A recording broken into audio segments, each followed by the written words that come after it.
ధర్మ సందేహాలు కార్యక్రమానికి తిరిగి స్వాగతం. గురుగారు, మరో ఉత్తరం చూద్దామండి. కామేశ్వరి గారు పంపించారు బెంగళూరు నుండి.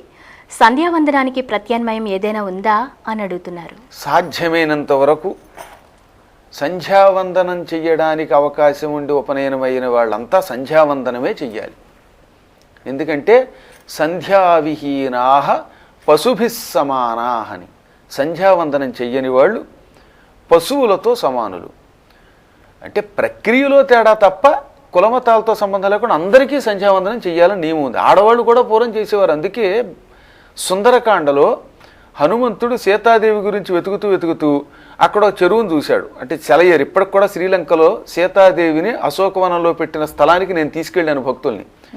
నేను నాతో పాటు వచ్చిన భక్తులందరికీ ఆ స్థలం చూపించాను. అక్కడ చల్లని నీరు ప్రవహిస్తూ ఉంటుందన్నమాట, వాగు. అక్కడే సీతాదేవిని పెట్టాడు. అశోకవనం అక్కడే ఉంది.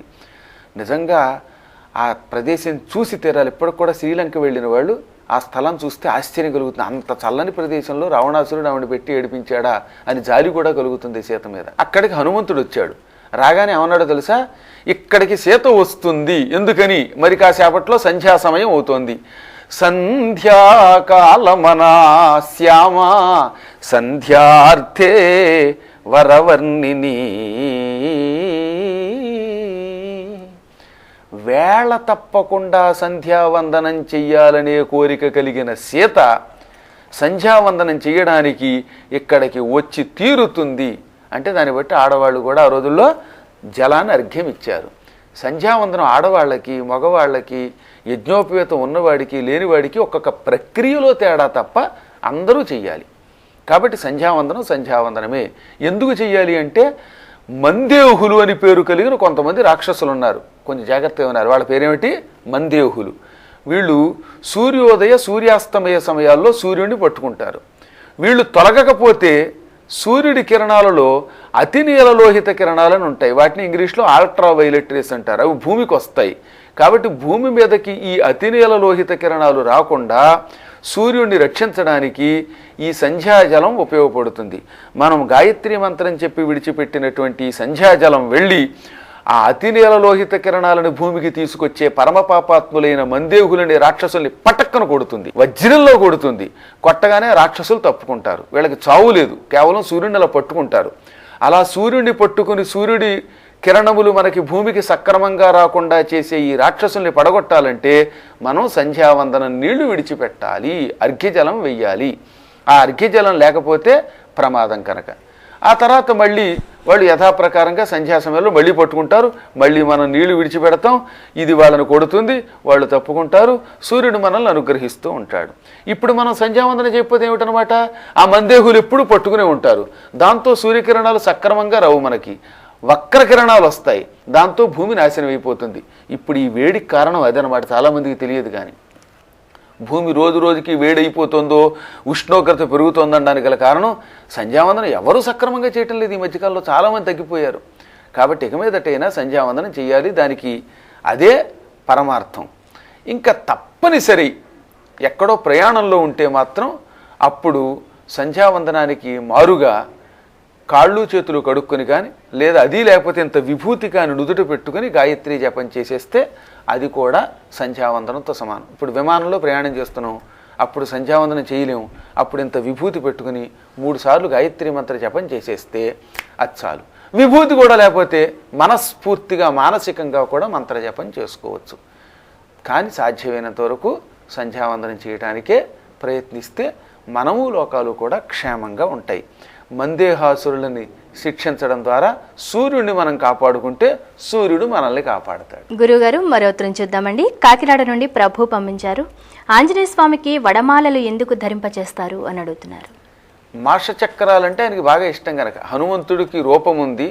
రూపం ఉన్నప్పుడు, రూపం లేని పరబ్రహ్మగా గురువుగా ఉన్నప్పుడు ఆయనకి ఏది ఇష్టం ఉండదు. కానీ ఆయనకి మినుమంటే చాలా ఇష్టం. కారణం ఇంకోటి కూడా ఉంది. హనుమంతుడు ఏ వారం పుట్టాడంటే శనివారం పుట్టాడు. ఎందుకో కానీ ఈ మధ్యన చైత్రమాసంలో కూడా హనుమత్ జయంతిని జరిపేస్తున్నారు. ఇవన్నీ కర్మయోగాలు. హనుమంతుడు వైశాఖే మాసి కృష్ణాయాం దశమ్యాం మందవాసరే. వైశాఖ మాసంలో కృష్ణపక్షంలో దశమి నాడు శనివారం నాడు తతో మధ్యాహ్న వేళాయాం, అది కూడా మధ్యాహ్నం పూట కర్కాటక రాశిలో ఆయన పుట్టాడని చెప్పారు. కర్కాటక లగ్నంలో పుట్టాడని చెప్పారు. వైధృతి యోగంలో పుట్టాడని చెప్పారు. జనయామాస వై సుతం అని. కాబట్టి చెయ్యవలసింది అప్పుడే. శనివారం నాడు ఆయన పుట్టాడు. శనివారానికి అధిష్టాన దేవత ఎవరు అంటే శని. శనికి ఇష్టమైనవి నల్లని పదార్థాలు, అంటే అందులో నువ్వులున్నాయి, మినువులున్నాయి. ఒకప్పుడు శనికి హనుమంతుడికి యుద్ధం వచ్చింది. శని హనుమంతుడి చేతిలో ఓడిపోయాడు. గురువుగారు, ఈ రోజు నుంచి మీరు మా గురువుగారు, మీరు ఏం చెబితే చేస్తాను, మీరు నన్ను ఏదైనా ఒక పని చెప్పి ఆజ్ఞాపించి మీ సేవకుణ్ణి చేసుకోండి అని శని హనుమంతుడిని అడిగాడు. అప్పుడు హనుమంతుడు శనివారం రాగానే నీకిష్టమైన నల్లని పదార్థాలలో ఒకటైన మినుములను రుబ్బి గారెలు తయారు చేసి, గారెనే వడ అని కూడా అంటారు, దీనిని నా మెడలో దండగా వేసి తర్వాత దాన్ని ప్రసాదంగా ఇతరులకి పంచిపెట్టే వారికి శని దోషం లేకుండా చెయ్యమని హనుమంతుడు ఆజ్ఞాపించాడు. ఇది పరాశర సంహితలో ఒక గొప్ప కథ. కాబట్టి హనుమంతుడు అలా ఆజ్ఞాపించగానే శని తథాస్తు అన్నాడు. కాబట్టి మనం ఏం చేయాలన్నమాట, శనివారం రాగానే గారెల దండ తయారు చేసి, వీలుంటే నేతి గారెల దండ తయారు చేసి ఆంజనేయుడు మెడలో వేస్తే అప్పుడు శని దోషాలు మనకి రాకుండా ఆయన మనల్ని అనుగ్రహిస్తాడు. ఇది నిజానికి లోకశ్రేయస్సు కోసం తప్ప ఆయనకి ఇష్టం కాదనమాట. కాబట్టి ఆయనకి చక్కగా నేతి గారెల దండ వేయండి, దాన్ని అందరికీ ప్రసాదంగా పంచిపెట్టండి. ఈ విధంగా లోకక్షేమం కోసం హనుమంతుడు శనివారం నాడు పుట్టడం వల్ల వడమాలను ఇష్టపడ్డాడు. గురువుగారు, మీ అమూల్యమైన సమయాన్ని వెచ్చించి ప్రేక్షకుల సందేహాలను శాస్త్రోక్తంగా నివృత్తి చేసినందుకు ధన్యవాదాలండి. చూసారు కదా, ఇది వాళ్ళ ధర్మ సందేహాలు కార్యక్రమం. మీకు కూడా ఏమైనా సందేహాలుంటే మాకు రాసి పంపించండి. మా చిరునామా ధర్మ సందేహాలు, కేర్ ఆఫ్ భక్తి TV, road number 92, Jubilee hills, Hyderabad 5,96,000. మా ఇమెయిల్ ఐడి bhaktihyd@gmail.com. రేపటి ధర్మ సందేహాలు కార్యక్రమంలో మళ్ళీ కలుద్దాం.